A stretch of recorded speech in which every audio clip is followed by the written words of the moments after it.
decided we'd talk about after we produced the budgets and began the more intense budget negotiations between the House and the Senate. So it's definitely something people are still talking about as a possibility.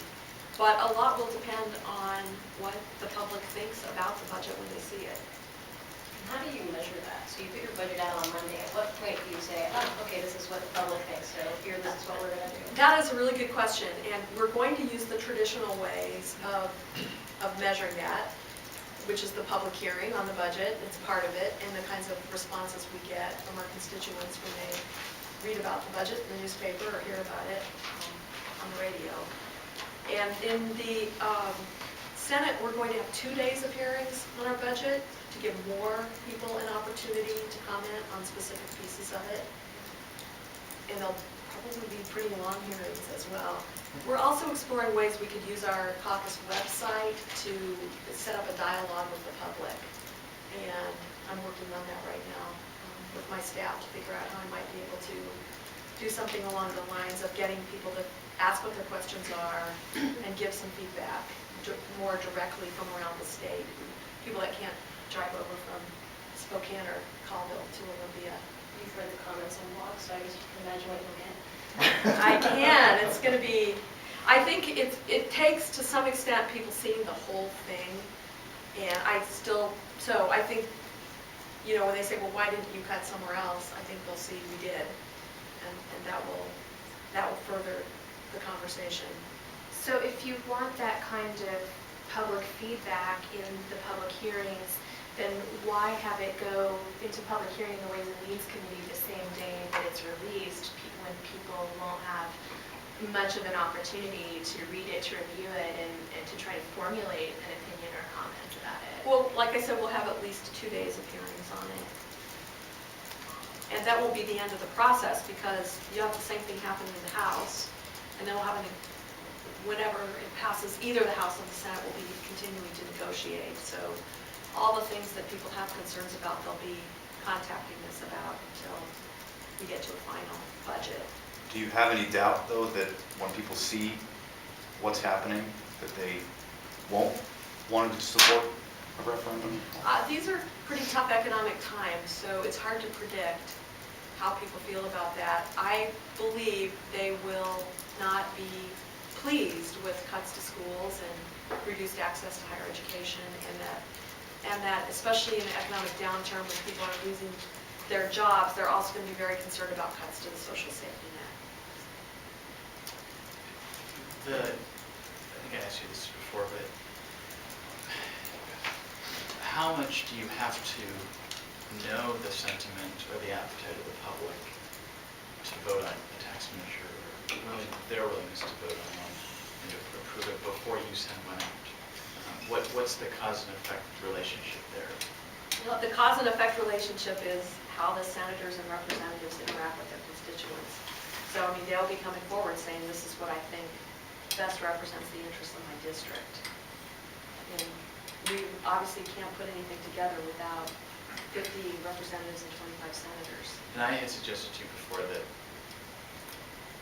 there needs to be a pretty good guarantee it will pass for you guys to take the risk of voting on a tax. You sort of rejected that premise, but you'd be a little more nuanced. I mean, on the one hand, you're saying your members need to listen to their constituents, but on the other hand, you suggested to me before that you'll just do the right thing. I'm just wondering where those two things meet. Well, it's different for different legislators. There are legislators that believe their role is to represent what they, if they took a poll of their district today, where their district would be. And there are legislators who believe that their role is to look at the big picture and vote what they think is in the ultimate best interest of their district, even if they haven't had, you know, kind of a confirmation of that with a poll or something like that. So that's the case in any issue that we deal with here, and certainly with budgets. So bottom line, how important do you think it is, whether it's the polling or the other conversations you have, that your chamber know that it's likely to pass for you guys to go to the effort? I think it matters that we hear what people are thinking all over the state. I think it matters quite a bit. And then in the end, each individual legislator decides what they think is the right thing to do. Over the chamber, the Republicans, what role at all do you see them playing between now and April 26th on the budget? I believe they'll be involved in the budget discussions. They will probably provide amendments, some of which will be accepted. They've already indicated their priorities through policy bills. They're very involved in both transportation and capital budgets, to the point where I believe both of those will be quite bipartisan in the final votes. And in the operating budget, it's a little bit different story, but individual members of the other side of the aisle will probably be very involved. Do you need or do you expect to be able to get any Republican votes on the budget? I wouldn't rule it out. I don't think it's the same. I wouldn't know whether that's been a specific focus of Senator Prentice or Senator Tom. But I wouldn't rule it out that there might not be Republican votes. What about jobs? What, in terms of the budget that we'll see, what's it like, in terms of lost jobs, be it teachers, state employees, et cetera? We will have administrative cuts to state agencies they're pretty significant. They're quite significant. And within those administrative cuts, there will be a range of options for an agency. And we hope that they will mitigate job cuts by looking at furloughs and unpaid leaves and job sharing and the other kinds of things that can happen to mitigate actual layoffs. But I believe people will lose their jobs. Thousands?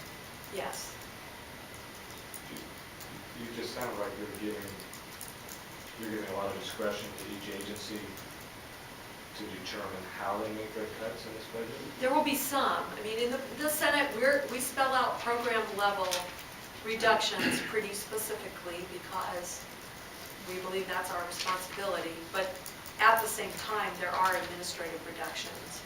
And with respect to those, you could take a more straight across the board approach to reducing employees or utilize some of these other techniques for trying to mitigate job loss. Is that based on the beginning of the year? Because when the governor's budget came out, like some agencies, DSHS, Fish and Wildlife, have already started laying people off. I'm guessing in response to the levels that they saw. So is it possible that by the time the budget passes that some of that may have already been set off offset? It may be. I imagine it's more likely to start showing up at the end of the fiscal year because that's when people will really plan for the next 2 years. And unfortunately, at the beginning of the school year. On the state agencies, if you give that kind of discretion, how does that fit into the issue of collective bargaining? I would think that the agency head would have trouble talking to their staff about furloughs unless you're only looking at non-union positions because they would negotiate across the state for a furlough, would they? I believe they prefer an agency-by-agency approach, both with respect to on both sides, management and unions. I've heard this both from the governor and from the Federation of State Employees that not having a one-size-fits-all approach across state government is important to them, that they want agency-by-agency flexibility because the Department of Corrections is not like the Department of Licensing or Parks when it comes to optimal personnel policies. How surprised do you think people will be Tuesday or Monday?